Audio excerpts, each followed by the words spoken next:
Okay, great. Well, welcome everyone.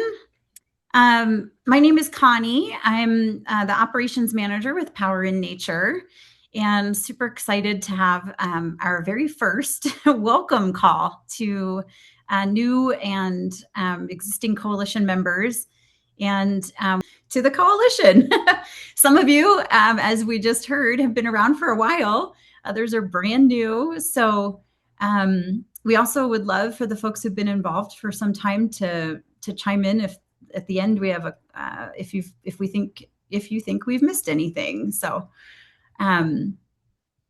okay, so Melanie is going to take it away here. Yeah, so we heard from Dan that, conservation has been going on for a long time, way back in the day. But when it comes to actual 30 by 30 work, it became an international movement. And E.O. Wilson was a biologist or an entomologist that focused on protecting half of the Earth's biodiversity through conservation. And so that kind of kicked off this international movement. And then Governor Newsom adopted an executive order N82-20, and that set the target of protecting 30% of California's lands and coastal waters by 2030. And I'm going to say that, the 30 by 30 abbreviation of trying to get to this goal in the next couple years will then proceed forward with 40 by 40 and 50 by 50. But if you start with 50 by 50, people get really intimidated by that. So we're trying to break it into small chunks here and not, scare whether it's developers, builders, or environmental groups. So 30 by 30 is the current goal, but we're looking ahead at ultimately 50 by 50. And this was set up in various regions related to the California Natural Resources Agency's document called Pathways to 30 by 30. And they came up with 10 strategies to get to 30 by 30. And when Power in Nature was first forming, we actually set up regional groups. So you heard about the Southland, there's the Sierra Nevada, there's the far north. And each of those regions read their particular section of that document and made specific comments on it. And so that was kind of the launch of 30 by 30 as this grassroots movement. And so now we are in the implementation phase of 30 by 30. So we're actually trying to conserve those landscapes and those coastal waters to achieve 30% of the targeted acquisitions and restoration projects. So that sets us up for where we are today. So I'll have you advance the slide, Connie. Thanks. So we have evolved over time. We start here as a grassroots group. There are hundreds of organizations across the state from San Diego County all the way up to the coast of Oregon at the edge there. So north, south, east, and west, deserts, mountains, coast, you name it. We do have 9 different regions. So all the regions in the state typically match what was defined in the Pathways document. So we have regional focus areas. And we also, I'll just add, even though it's not listed here, topical groups. So we have public lands, we have communications, we have a legislative team. So those are kind of our focus areas. And then when it comes to naming the entity, we are not a 501c3. We are actually under the banner of Resources Legacy Foundation or Fund right now. And that mechanism just started in January, but years ago when we were forming this entity, the goal was ultimately to have people behind the movement of protecting nature. And so we wanted to show that with a unified vision for getting to 30 by 30, that there was power in that. And so Power in Nature ended up being the name that we chose for ourselves. And we're certainly tracking our accomplishments. We're trying to get a lot of advocacy work done, conservation funding, and projects literally on the map. And so every year we set up goals statewide, and then depending on the region, most regions also kind of mirror what the statewide goals are. So if the goal at the state level is to work with legislators, then the regional goal might be to work with city councils or a board of supervisors. So I'll have you advance the slide now again, Connie. Thanks. So in terms of our achievements so far, California has one of the strongest definitions internationally of what conserved lands mean. And that came from both our promotion of what strong language would be, but it ultimately was adopted by the California Natural Resources Agency in Pathways to 30 by 30. And I'll just mention that the key definition that makes it so strong is the phrase durably protected. So these lands cannot be temporarily protected. So having a landscape that, like an HOA park is not the same as having a national monument or a state park. And so that set us up for a really strong opportunity to get 30 by 30 achieved. And that then got codified with a law, gosh, maybe 3 years ago, Senator Min got adopted a law that actually codified 30 by 30. So now it wasn't just an executive order, it was state law. And so now we're frantically trying to meet that 30 by 30 number. And then you can see some of our other ones in terms of accomplishments. I'll just point out the climate bond was a big achievement for the organization that provided $10 billion of conservation funding from voters approving that measure. And California has a strong history of supporting park, water, and climate bonds. And so this was kind of the ticket to get funding for those acquisition, restoration, and other projects. And while all of our work trying to get, parkland protected, restored into permanent conservation status is well and good, the reality is we can't do this without designating national monuments because those cover hundreds of thousands of acres. And so we have supported Berryessa Snow, Chuckwalla, the San Gabriel National Monument expansion, Satitla. So all of those have been instrumental in helping California get its numbers closer to 30 by 30. We also have annual events that we're hosting, whether it's recognizing legislators or key agency or governmental staff for their work. And those are our Force for Nature awards. And then we also have an annual advocacy day where we go up to Sacramento, break up into regional groups basically, and meet with legislators.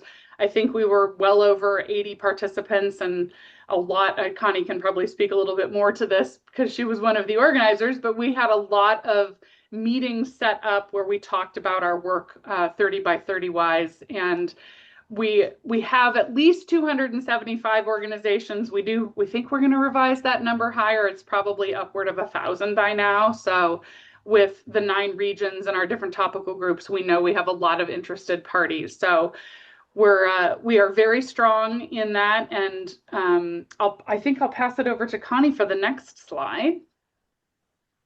Great. Thanks, Melanie. So as you can tell, Melanie's been involved probably from the beginning of this whole effort and knows a lot about how we got to where we are.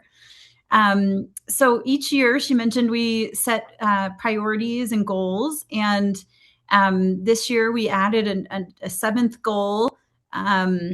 And I think it was number 5, but basically we're really focused on spurring the implementation of 30 by 30. A big part of that is defending public lands. We're really very grassroots, from the beginning. So really strengthening that and encouraging, engagement, projects on the ground, everything from the regional level up. We're also working very hard on integrating equity into all aspects of the coalition.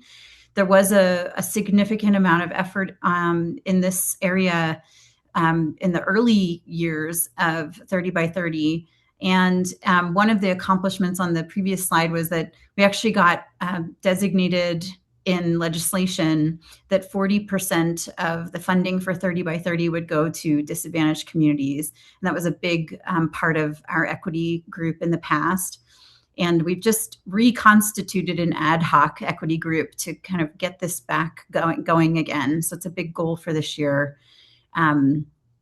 We also created 2 new groups for freshwater and marine protected areas or oceans that are actively running.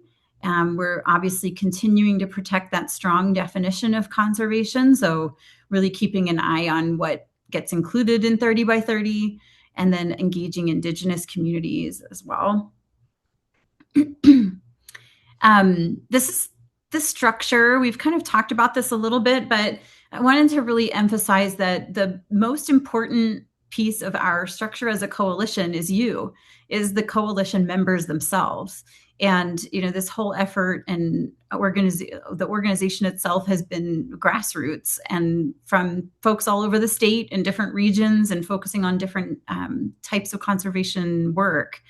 And that then led to our regional organization of 9 different regions. And then we also have working groups that cover oceans, freshwater, communications, government relations, and I'm forgetting one, but I can't remember what it is. And then we have a leadership committee. So this essentially is like a steering committee, and it's comprised of the leads of the different regions and working groups, in addition to folks from the team itself and a couple other folks who just have a significant expertise or focus that we felt was important and valuable to have at the leadership level. And then we have a support team, which includes Melanie and myself, as well as Sandra Sanchez, who's our executive director, and at least 3 other folks, Leave, who leads our communications, Kim, who leads general government relations, Lise, who's our Sierra Nevada lead, and Josefina, who is far north and freshwater lead. And I really hope I'm not forgetting someone, but that's the team, which is quite distributed. And then this is how we kind of organize ourselves regionally and across the different working groups. Public lands, that's the one I forgot. So you can see on the right side the working groups. So they're focused on either particular conservation area like oceans and public lands, or we have communications and government relations, which is more about coordination across the coalition on these areas. So we'll have communications calls twice a month where folks from the coalition can come together and talk about not only what's going on with them in their region or with their organization, but how that feeds up to the larger message around 30 by 30. How we're communicating things like around the budget and legislation and things like that. And similarly with government relations, we have weekly calls during session where anyone who would like to join from the coalition comes together and talks about what bills we would like to prioritize for the session, engaging in that legislation as well as the budget process. And that also leads to how we decide what we prioritize for Advocacy Day. So there's a lot of work that goes on in all these groups. And then you can see on the left the different regional groups. And most of them meet at least monthly. Some meet more often, and they talk more regionally about what's happening and what the needs are in the regions, as well as carrying some of this statewide work down to the grassroots level. So the communication goes both ways. A lot of the statewide stuff is brought down to the regional level, and then what's happening at the regional level feeds up to what we talk about and what we prioritize at the state level. Okay, so I'm hand it back to Melanie for benefits of joining the coalition.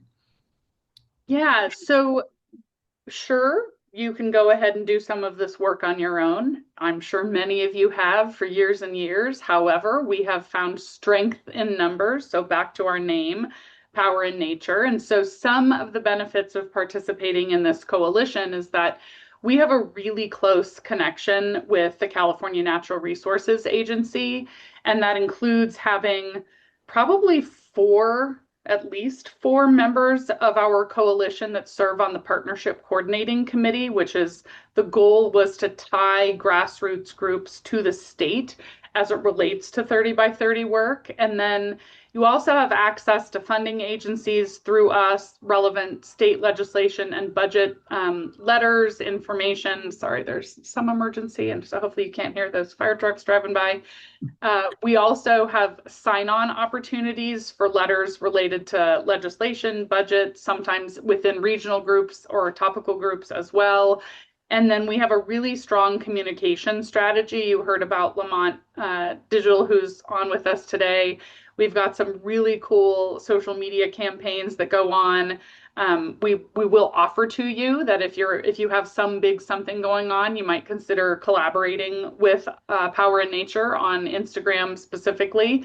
And we also had some paid opportunities for social media influencers. So you can see on the right there, we've got Jason Journeyman, who's featuring Harrison Ford's 30 by 30 commencement speech. That was recent and really cool. So we're definitely getting some traction nationally. And then we do cover a lot of conservation topics throughout the state. And then if you have an issue in your region or with your project that you need help with, we have a lot of resources. So you can bring those to us. We can help you problem solve.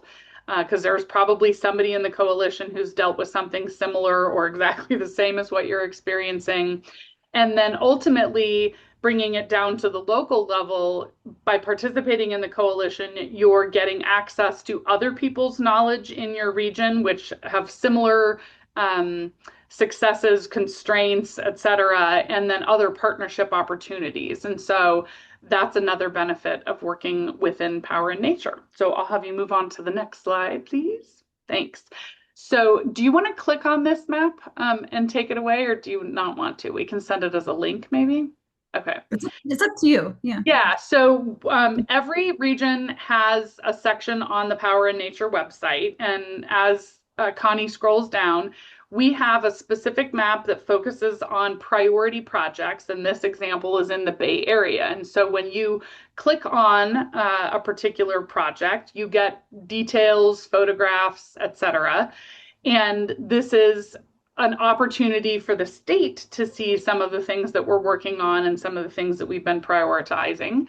And each region has their own specific way of prioritizing particular projects, but they tend to focus on the 3 pillars of 30 by 30, which are protecting biodiversity, building climate resilience, and then including equitable access. And so I think we can go ahead and go back to the slides and we'll see. Perfect. All right, looks good. Thank you. So on to the next slide for you then, Connie. Great. Thanks, Melanie. So this is a lot of detail here, but we wanted to kind of show how this all works from the day to day. And we mentioned how there's different regions and working groups, and this is kind of how all those calls lay out across a week and a month. You'll see that everybody's meeting on a regular basis. And to get plugged into this, if you haven't already, we have this form that we send out in the welcome email. But this is how you can get signed on to any of those different groups. And you just kind of let us know what regional group or topical working group you would like to join. And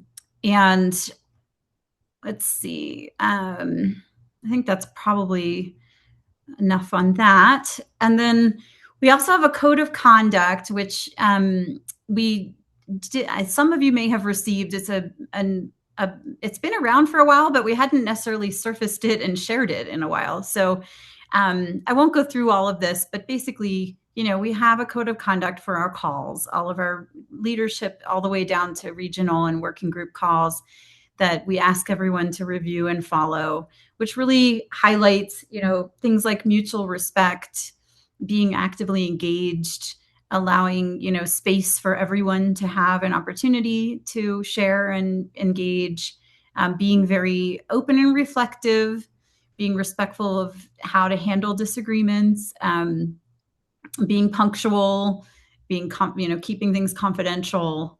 And we have transparency around circulating agendas ahead of time, following up on action items, and making sure that everyone is aware that that work is getting done. But we will share this in more detail. You'll see like a screenshot of the actual document so you can review it in more detail. And then we have the Google Groups, and the Google Drive is really our engine behind how everyone sort of communicates and operates. So each of the regional groups and working groups, including the leadership committee, has a Google group, and that essentially is how everything is organized. Once you fill out that form I just showed you and join a group, you become part of the Google group. And how that works is it connects the email communications so that it's essentially like the old listservs where you join a listserv and you get the messages that go out to that group. But it also comes with invitations to the recurring calls. So you'll receive calendar invitations from our info at Power in Nature account for any of the calls that are happening. And you also have access to the Google Drive. And essentially that's, for those who are familiar with Google Drive, this will, be basic info, but I just wanted to kind of show folks that, we have, say for the Bay Area group, that group, anyone who's joined that and is on the Google group has access to all the files and documents that are related to how that group is functioning, including the recurring agendas and meeting notes and things like that. So you have access to all of this once you join the actual Google group for whatever group you want to be involved with more. Okay, so I'll hand it off to Melanie.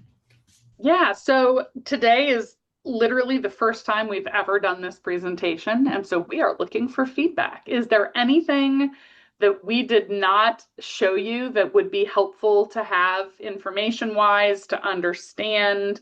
I will say, Connie, in case you didn't see it, Ethereal asked for the form link to sign up on things in the Okay. chat. That might be something we could drop in there.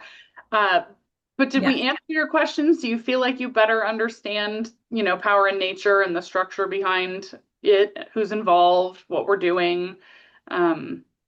I'll pause and see if anyone has any additions or things that we could consider for future versions of this.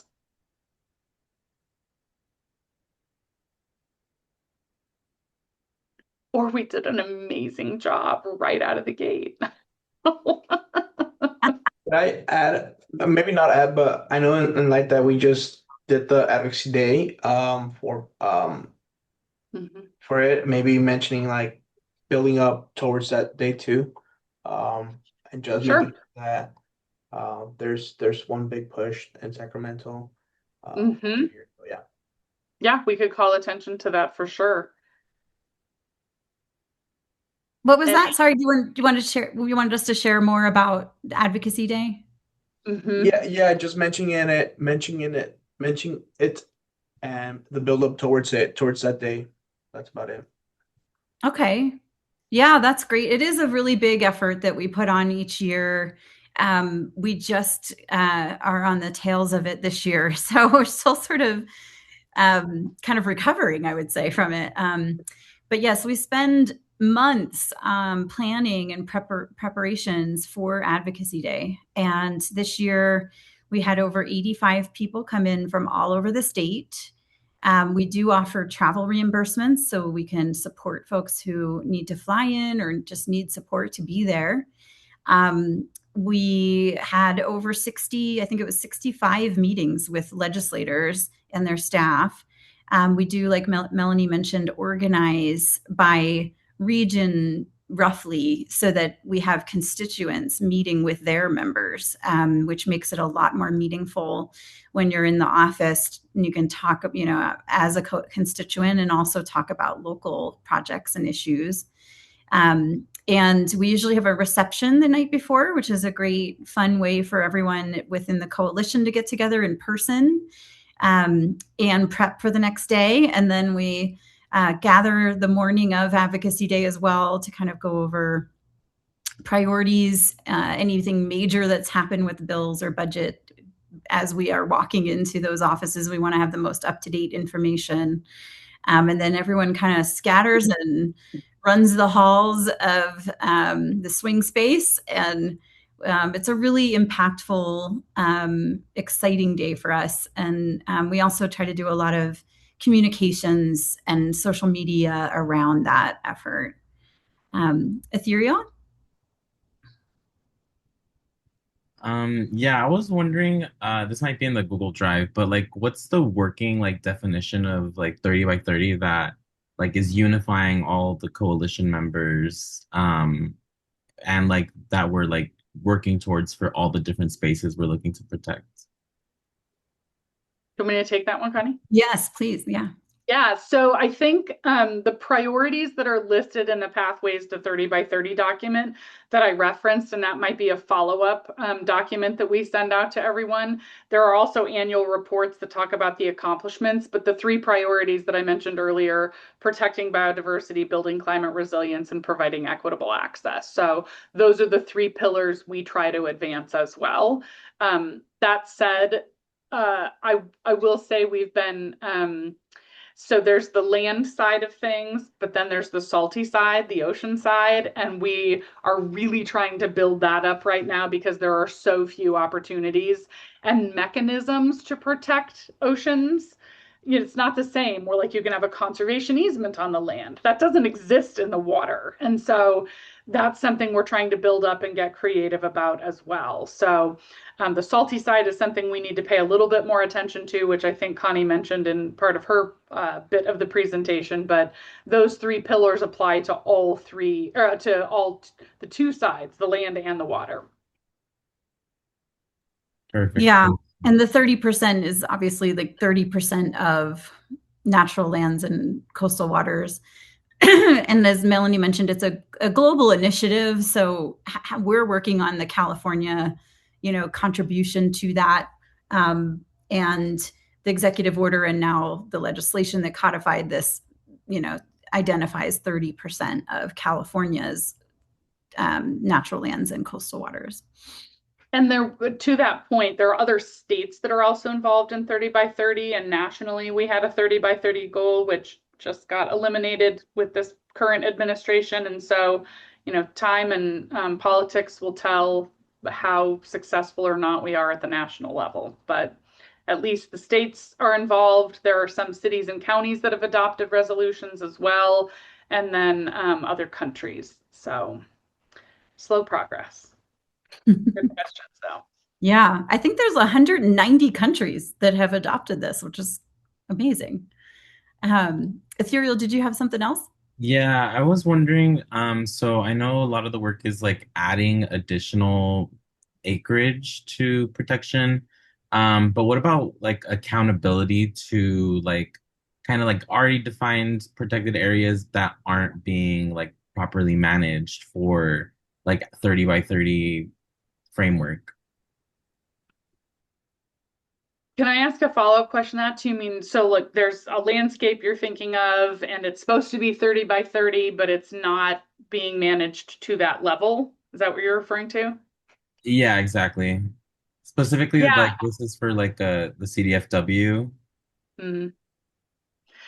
Yeah, I'm gonna just say initially that it's very complicated, right? So the 30 by 30 goal is protection, but not necessarily accountability at a land manager level. And so that would be kind of a side or a sub bullet of 30 by 30 in terms of working with the local Cal Fish and Wildlife staff to say, hey, we've noticed this area is not being, kept to the same level we would expect.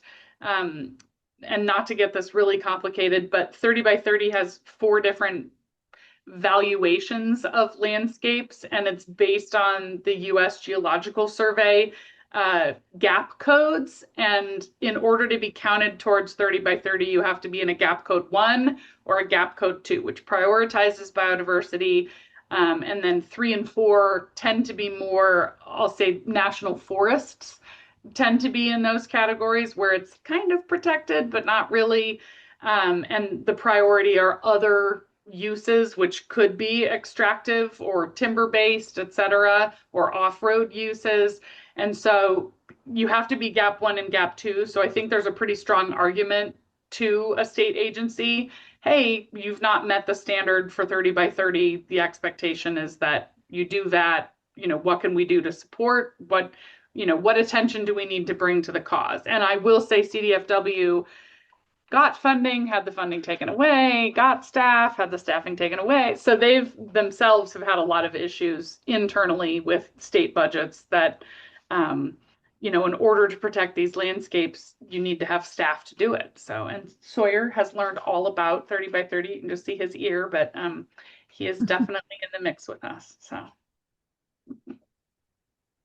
good question, Great. though. Thank you. Yeah, and I think we're pretty much on to Q&A, which I had to stop sharing so that I could get into the chat and take notes and things. But we did want to also obviously answer any questions you have.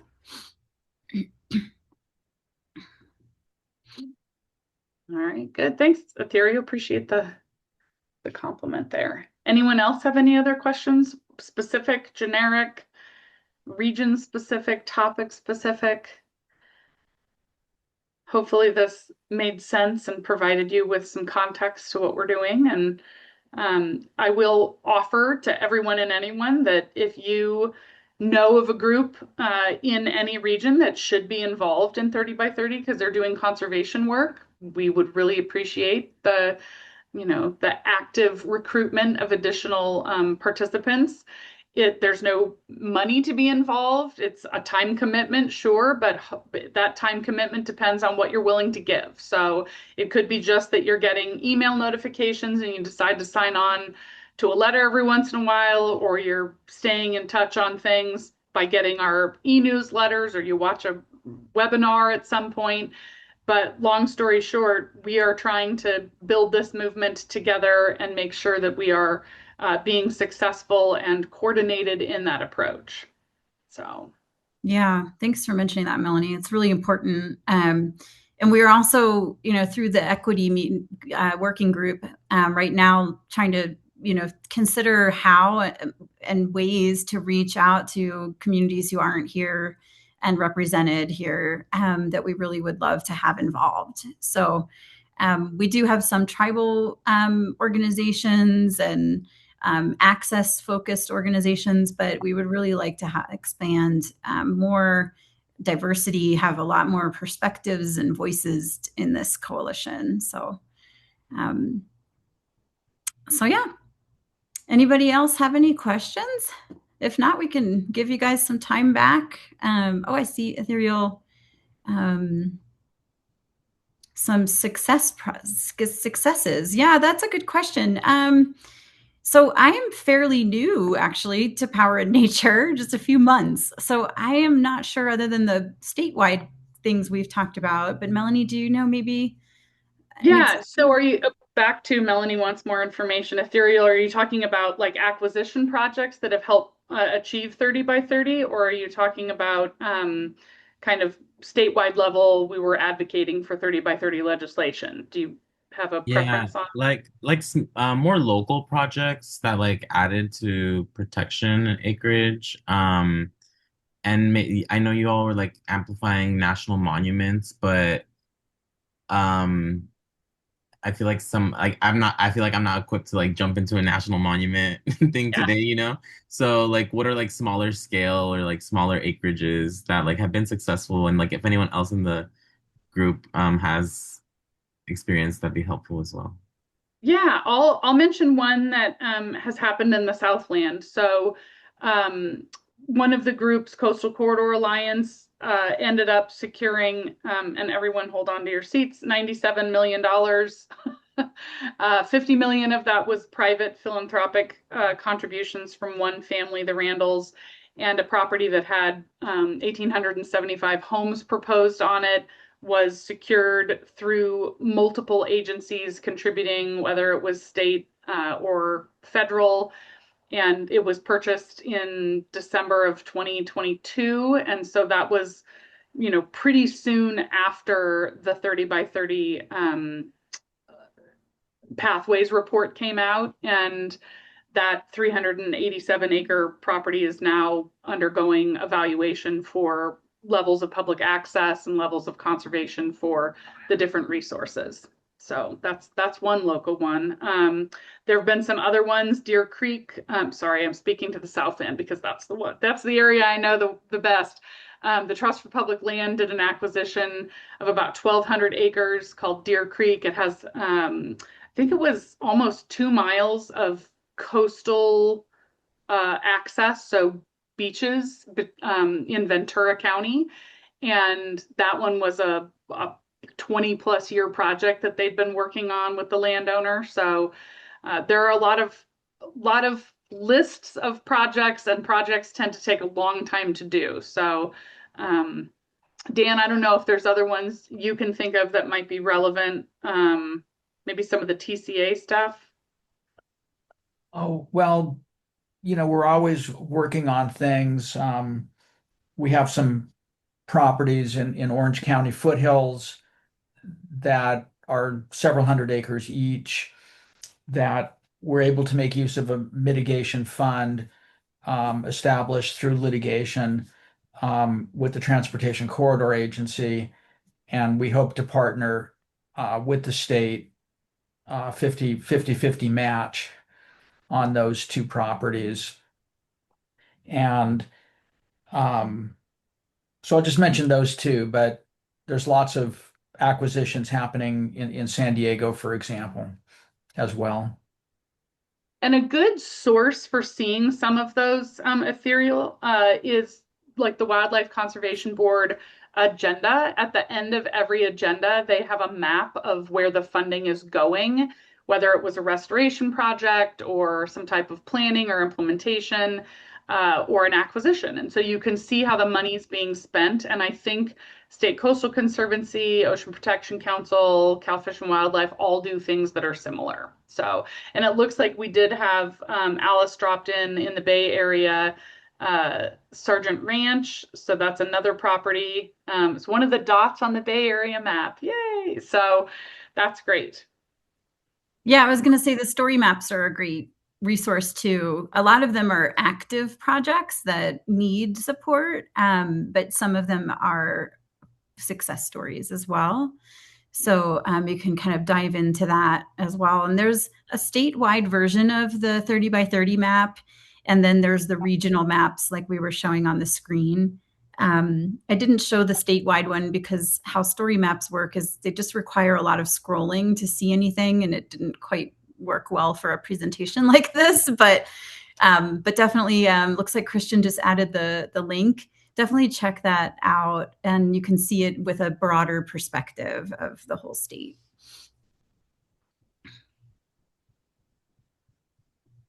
Well, thank you everyone for joining us today. I think we had well over the number we were expecting. So hopefully, again, this was useful. And if you have, after you've processed everything, a suggestion for how we can improve this for the next one, please let us know. But like I said, we invite you to not only get involved in a regional group, but a topical group as well. And then if you have folks that you think should be participating, we would love to have additional coalition members, because the more power we have behind our work, the louder our voice becomes with elected leaders. So, yeah, wonderful. Thank you, Melanie, and thank you everyone who joined. And feel free to reach out if you have further questions. If you don't have my email, which is cgalippi@Power in Nature, you can always just reach out to info@, and I'm always checking that too. So, and just let us know if you have any questions. And I'll circulate out the sign up form as well for the different groups, but you can also find that on our website on any of the regional pages where it says get involved. You can click on that and it'll open up the link. Christian put out a reminder in the chat to follow Power in Nature on Instagram. And like I said, there are opportunities for collaborations. I know Hills for Everyone has done it, and we've gotten some big hits. I think we have some of our videos that are, 12 seconds long, got like 177,000 views, and we've just never done that before. So that's really cool. Yeah. Yes. We're definitely making a lot of, we're putting a lot of effort into growing our audience on Instagram and expanding into LinkedIn as well, hopefully later this year. So if you can join, follow us and share, that definitely helps a lot. And yes, Kathy, I will share out the recording as well. Um, and if there's no further questions, we'll give you all a couple of minutes back in your day. Thank you. All right. Thanks, everyone. Bye.